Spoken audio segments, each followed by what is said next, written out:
Physics chemistry बड़ी बेवफा, रात को पढ़ो सुबह सब सफा।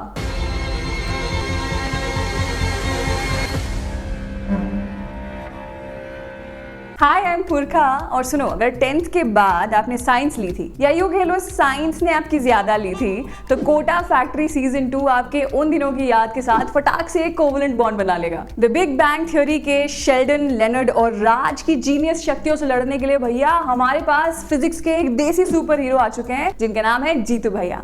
अब आईआईटी कैसे क्रैक किया जाए, और अगर क्रैक नहीं भी कर पाए तो क्या एमबीए में जाके रिफ्यूज लें, इन सब चीजों का रेडी रेकनर है कोटा फैक्ट्री सीजन 2। अब सुनो, मेरे साथ भी आपका आयोनिक बॉन्ड बना रहे, उसके लिए क्या करोगे? वही मेरे चैनल को सब्सक्राइब करो, और सब्सक्राइब करोगे तो रम चलेगा, नहीं तो कट्टा बम चलेगा।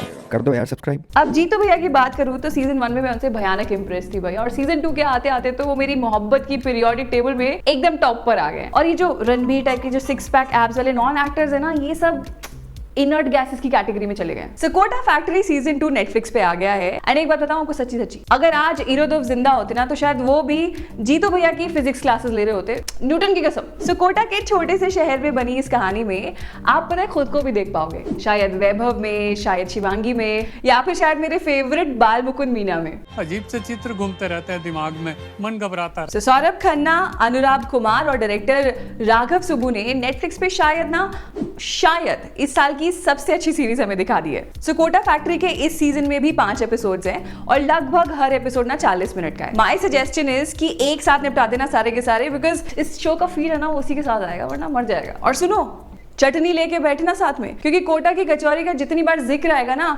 आपके मुंह में वो आने लग जाएगा। वो अरे वो जो बादशाह के गाने में लड़की को नहीं आया था क्या, पानी पानी पानी पानी, मैं पानी पानी हो गई।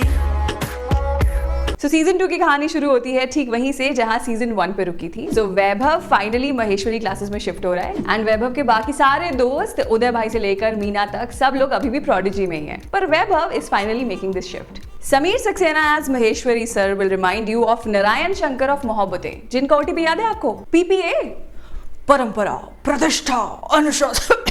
परंपरा प्रतिष्ठा अनुशासन कैसे बोलते थे बच्चन साहब।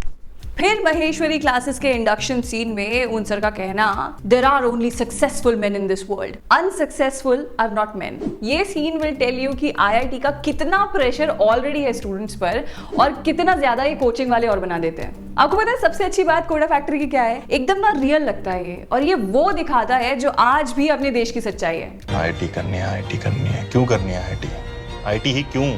सवाल लेट पूछा तो सवाल गलत हो जाता है क्या? वरना रणबीर कपूर जो हर मूवी में सिर्फ अपना पैशन फॉलो करो, वो वाला जो ज्ञान देते हैं ना, वो अब झेला सा नहीं जाता। ये आर्टिस्ट बन जाओ, पैशन फॉलो करो, ये सब ना मेरे को लगता है बैंड्रा सी फेसिंग बंगलों के जो बच्चे हैं ना, उन्हीं के ड्रीम्स हैं। क्योंकि इलाहाबाद के सरकारी अस्पताल में आज भी जब बच्चा पैदा होता है तो उसको डॉक्टर या इंजीनियर बनाओ, यही बात की जाती है। मेरा बेटा इंजीनियर बनेगा। अच्छा, हर बार जब कहानी में ऑर्गेनिक इनऑर्गेनिक केमिस्ट्री या डीपीपी का जिक्र होता है, मुझे ना अपनी केमिस्ट्री लैब, वो विराफ जे दलाल की वो नीली केमिस्ट्री की किताब, एचसी वर्मा की फिजिक्स की बुक एकदम मेरे आंखों के सामने आ जाती है। आई एम प्रीटी श्योर कि नॉस्टैल्जिया आपको भी होगा। वैभव और दोस्तों की कहानी will remind you of your college days. और यहाँ पे भैया एहसास चना का जिक्र करना इंपॉर्टेंट है, लड़की ने एकदम शानदार काम किया है। 17% फीमेल पॉपुलेशन अपने पीरियड्स पे होती है, and it's not just the blood loss, hormones भी अपने पीक पर होते हैं, और ऐसे में हमें एग्जाम्स की तैयारी नहीं, कई बार एग्जाम्स देने भी पड़ते हैं। आपको याद है सीजन 1 में वैभव कैसे अपनी मम्मी को एकदम ग्रांटेड लेता है, उनके फोन नहीं उठाता, इरिटेट होकर उनसे बात करता है। सीजन 2 में लड़के को जब जॉन्डिस होता है और जीतू भैया उससे कहते हैं कि जॉन्डिस, मलेरिया और ऐसी कुछ बीमारियां ऐसी होती हैं जिन्हें सिर्फ माँ ही ठीक कर सकती है। और फिर सेम सीन में इसे अबे माँ को एक्सप्लॉइट कर सकते हैं, माँ ही तो है जिसके साथ ही करा जा सकता है। बस उसके बाद वैभव की मॉम आती है, एंड जो पूरा सीन है और जो पीछे हल्का सा बैकग्राउंड में गाना डाला गया है, आपकी आंखों से भी ना शायद एक मीडियम साइज या आई थिंक लार्ज आंसू तो निकाल ही देगा। देखो मैं बता रही हूँ, टिश्यू ना हैंडी रखना, क्योंकि अगर इमोशनल सीन देखते हुए आंसू निकल जाते हैं ना, तो आसपास के लोग जज करते हैं यार, बिना लॉ की डिग्री लिए।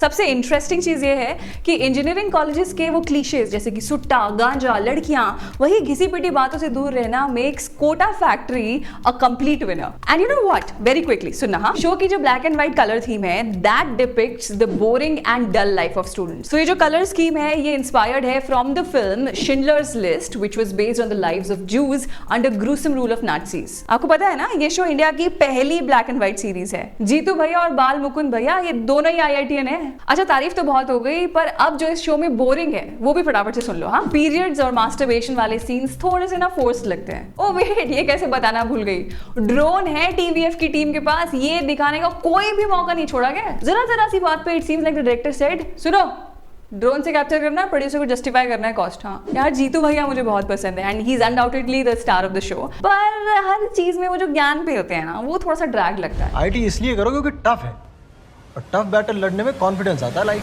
फॉर एग्जाम्पल सुनो, स्टूडेंट्स को बताना है कि रिजल्ट ही सब कुछ नहीं है, तो सीधा ऐसे नहीं बोलेंगे, घुमा के बोलेंगे। कृष्ण जी ने ये नहीं कहा था कि फल की चिंता मत करो, बल्कि ये कहा था कि ध्यान कर्म पे रखो। मेरी कोई नॉर्मल डिलीवरी थोड़ी हुई थी, समुद्र मंथन से पैदा हुआ था मैं तो। एक और जीतू भैया कोट है जिसमें वो स्टूडेंट से कहते हैं, सपने मत देखो, एम करो। अरे लिसन जीतू भैया, सुनो जरा, हर जगह मन की बात नहीं चालू करनी होती। We already have someone else for that यार, आप तो रहने दो। तो शो हालांकि बेहद ही कॉन्ट्रास्ट से एंड होता है, पर जो 3 इडियट्स और छिछोरे में चीख के बात कही गई है, वही बात कोटा फैक्ट्री में सिर्फ एक पोस्टर और उसके पीछे सुनाई देती एम्बुलेंस की आवाज से कन्वे कर दिया है, which is pretty good narration, I must say that. So इस शो में हल्की फुल्की गालियां भी हैं, तो अगर मम्मी पापा के साथ देखोगे तो ज्यादा awkward मत होना। Oh wait, listen, अगर आपके पेरेंट्स ऑलरेडी बिग बॉस देखते हैं तो फिर कोई दिक्कत नहीं है, इट्स ओके, चिल, देखो आराम से। हाँ, So Kota factory season 2 is a must watch। पढ़ाई का pressure, poppy teenage romance, coaching classes का पढ़ाई को धंधा बना देना, और बेचारे मिडिल क्लास के सपनों से बनाई ये शो। So बॉली भक्त और पुरखा की तरफ से कोटा फैक्ट्री को IIT कानपुर में एडमिशन और 100% स्कॉलरशिप। You're watching Bollywood.